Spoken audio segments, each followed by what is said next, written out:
সকাল সকাল মহাবিপত্তি। ফুল নেই।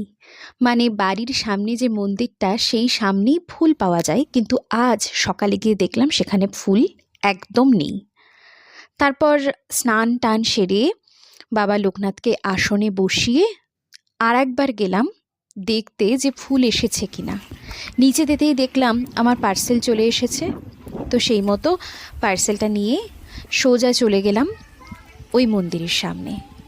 কি দারুণ আকাশ, দেখে মনে হচ্ছে যেন শরৎকাল। এবার দেখলাম ফুল চলে এসেছে।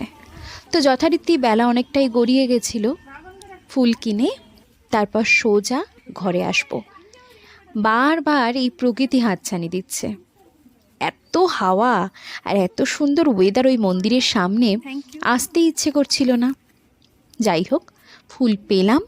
এবার বাড়িতে গিয়ে পুজোটা সেরে নেব। বাড়ি যেয়েও এখনও ফল কেটে গুছিয়ে উঠতে উঠতে অনেকটা সময় চলে যাবে, কিন্তু কিছু করার নেই, অনেকটা দেরি হয়ে গেছে। আর ফলগুলো দেখে নিচ্ছিলাম যে সব কিছু ঠিকঠাক আছে কিনা। যদিও এখানে কিছুই নষ্ট হয় না, বাইরে খাবার থাকলেও সেটা নষ্ট হয় না, বা ফল বাইরেই রেখে দিই, ফ্রিজে বিশেষ কিছু না রাখলেও চলে। হয়তো এই রান্না করা খাবার কখনো কখনো রেখে দিই। ওয়েদার তো এখানে ভালোই, তাই কিছুই সেভাবে নষ্ট হয় না।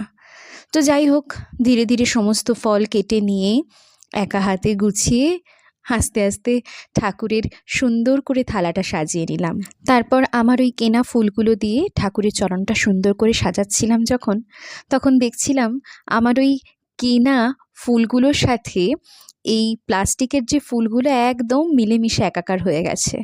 মানে প্লাস্টিক আর অরিজিনালের মধ্যে কোনো পার্থক্যই বোঝা যাচ্ছে না। আর এই যে নকুলদানা আর মিষ্টি, যেটা বাবা লোকনাথের পুজোর একদম প্রধান উপকরণ বলা যায়। বাবা লোকনাথের ভীষণ পছন্দের একটা খাবার বলা যায়।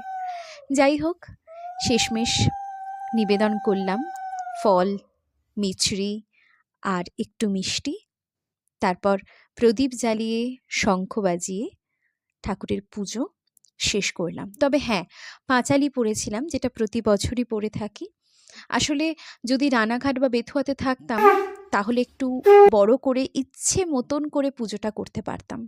সেটা সম্ভব হলো না, তাই নিজের মতোই আজকে আমার এই পুজোটা সমর্পণ করলাম। আজকের মতো ব্লগটা এখানেই শেষ করছি।